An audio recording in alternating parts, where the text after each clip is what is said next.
Iniciamos Gente y Ciudad. Trabajamos para ustedes en la gerencia general Juana Bellorín, en la edición y grabación Armando López, en la jefatura de producción Alexandra Gamboa, en la producción Jessica Molina, en la conducción de este espacio, quien les habla, María Alejandra Malaver Bellorín, certificado de locución 36.581 y productor nacional independiente 6.264. Nuestras redes sociales: Instagram @Unión Radio 93 piso 7, Twitter e Instagram @MaleMalaver, @Gente y Ciudad ORG. Los invitamos a siempre escucharnos en vivo a través de este dial 93.7 FM y por la web en mundour.com, en el streaming que encuentras en la pestaña de Ciudades, o en diferido en formato podcast por nuestra web www.genteyciudad.org. Síguenos en Instagram, @Unión Radio 93-7 y @MaleMalaver.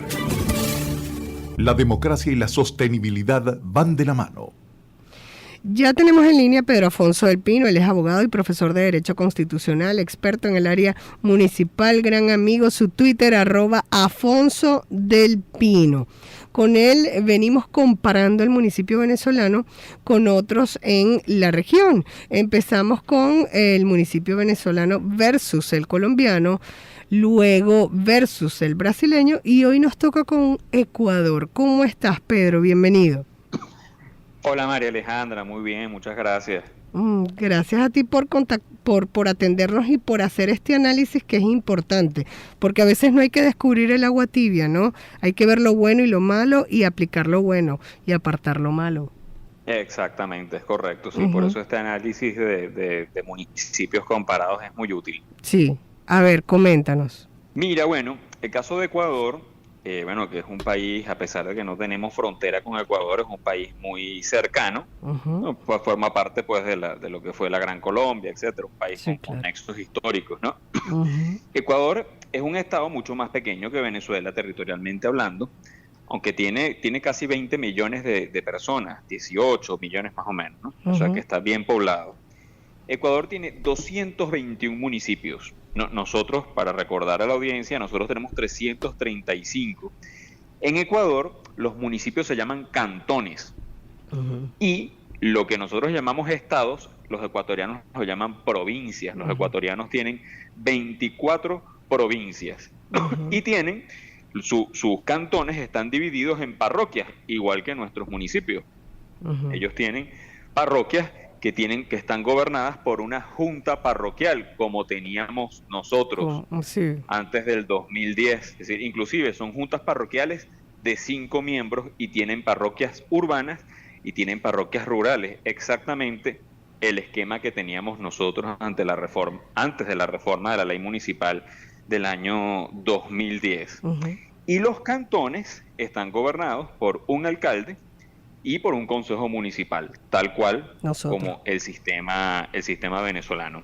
Sí tienen una figura particular, que es el vicealcalde, y ese vicealcalde es puesto por el consejo municipal. Recordemos el caso brasilero. Que lo tenía también, pero se elegía, ¿no? En el caso del vicealcalde se elige en fórmula directamente por el pueblo. Los ecuatorianos, el vicealcalde es colocado por el consejo municipal. Nosotros en Venezuela no tenemos figura de vicealcalde. Recordemos que cuando el alcalde sale, el alcalde designa un alto funcionario. Y si el alcalde sale definitivamente, le corresponde al consejo municipal designar a alguien hasta que haya un proceso electoral. Ese es el esquema venezolano. Fíjate, cosas interesantes. Pero y en ambas experiencias, más allá de cómo es electo, ¿sí es útil la figura del vicealcalde? ¿Es necesario? ¿Cómo lo ves tú?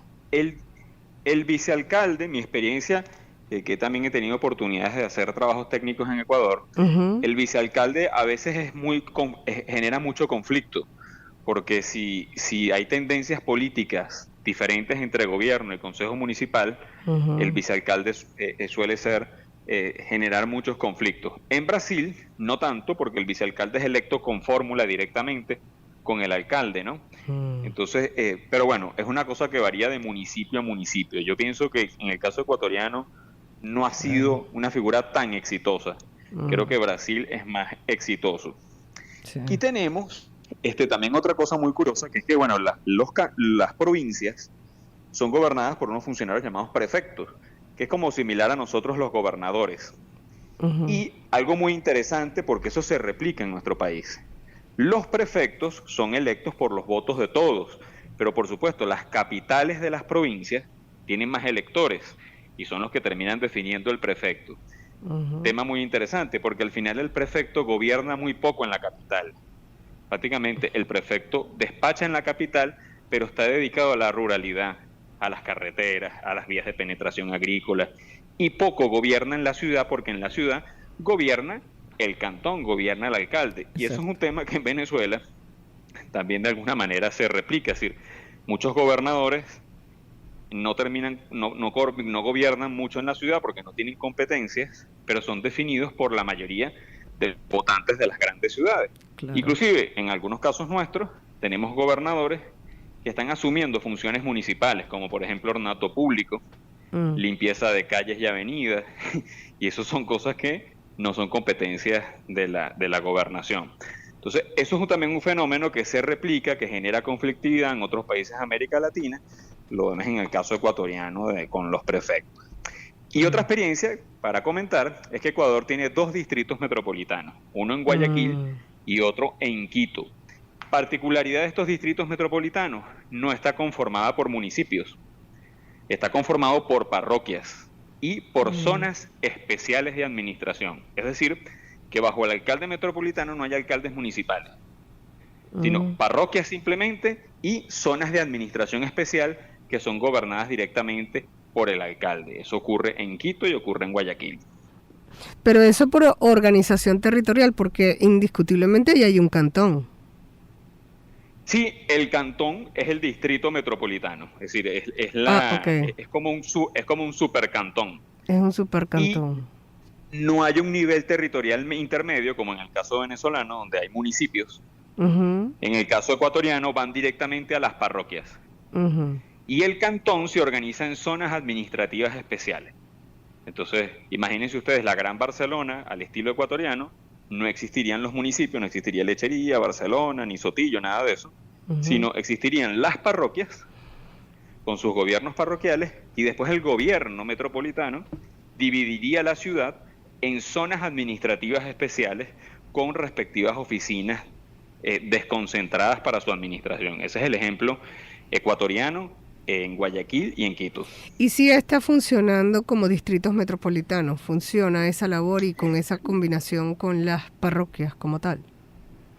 Bueno, en el caso ecuatoriano, la experiencia metropolitana ha sido muy buena. Es decir, el caso de Guayaquil y el caso de Quito en los últimos 15 o 20 años ha venido transformando esas ciudades. Cito 2 ejemplos. El caso de Quito. Quito logró transformar el centro histórico de la ciudad, que era un centro de buhoneros terrible. Hoy es un sitio histórico muy bonito. Eso lo logró el alcalde Moncayo. Y en el caso de Guayaquil, es una ciudad que inclusive administra hasta el aeropuerto. Y es una ciudad con unos logros impresionantes, especialmente con el Partido Social Cristiano, que ha gobernado esta ciudad durante muchos años. Y bueno, está en el ranking de servicios públicos de buenas ciudades de Latinoamérica.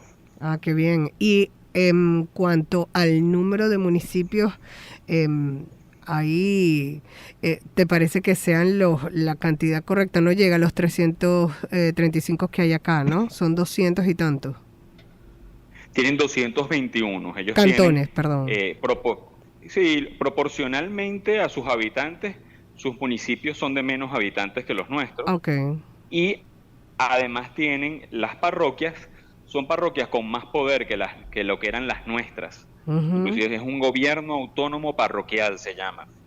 Entonces esas parroquias están un poco más fortalecidas de las parroquias venezolanas. Las parroquias venezolanas eran muy de delegación, o sea, prácticamente hasta para una resma de papel tenían que pedírsela a la alcaldía, ¿no? Sí. Las parroquias ecuatorianas tienen mucho más poder, y sobre todo en la ruralidad. Recordemos que estos países tienen zonas rurales extensas. Es decir, no tienen grandes ciudades, pero también zonas rurales muy grandes. Y en la ruralidad, y además recuerden que tienen zonas indígenas importantes. Entonces ahí los gobiernos parroquiales ejercen una función interesante. Sí, valdría la pena siempre evaluar, retomar esto, ¿no? Porque algunos buenos dirán, bueno, sí, María Alejandra, existen las parroquias. Claro, cuando estás llenando alguna planilla y lo pones y a nivel del CNE, pero en realidad en ejercicio, en función gubernamental para una gestión, dejó de existir en Venezuela. Y creo que sí son necesarias, ¿no te parece, Pedro? Todas las parroquias en Venezuela hoy son delimitaciones administrativas, electorales. Exacto. Constitucionalmente existen, es decir, la parroquia está en la Constitución Nacional, solamente que fue eliminada la verdad, sin razones, por la ley del Poder Público Municipal en el año 2010, pero eso hay que rescatarlo, eso es una estructura que eventualmente hay que rescatar. Ojo, y esto puede ser parte de otro debate, si Venezuela se va a adoptar la tesis de la municipalización, es decir, si Venezuela va a buscar muchos más municipios, la parroquia sería incompatible, porque se entendería que donde existe parroquia debe existir municipio. Entonces, ese debe ser un principio, ¿no? Okay. No puedes parroquializar el país y municipalizarlo a la vez. Okay. Porque se supone que el municipio, al ser la entidad más cercana a la gente, no puede haber otra por debajo. No habría razones. Ok, interesante ese debate que pudiéramos dar. Bueno, llevamos rato diciendo el tema de trabajar un poco más esta descentralización y la estructura municipal en el país, ¿no? En el ámbito tanto territorial como gubernamental. Excelente como siempre, Pedro, muchísimas gracias. Era Pedro Afonso del Pino, abogado y profesor de Derecho Constitucional, experto en el área municipal. Hoy comparando el municipio venezolano con el de Ecuador, y pues haciéndonos reflexionar sobre la importancia de las parroquias. Realmente yo creo que mientras un gobierno esté mucho más cerca a la gente, pues mucho más eficiente va a ser, porque la gente tiene la oportunidad de comunicar y con mucha más facilidad el gobernante o estos gobiernos, estas gestiones que si son parroquias o son municipios, están obligados a escuchar a la gente y actuar en consecuencia.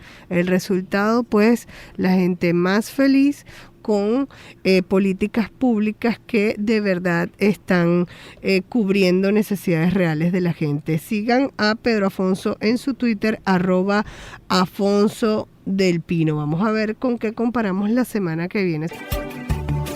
Síguenos en Instagram, @Unión Radio 93-7 y @Male Malaver.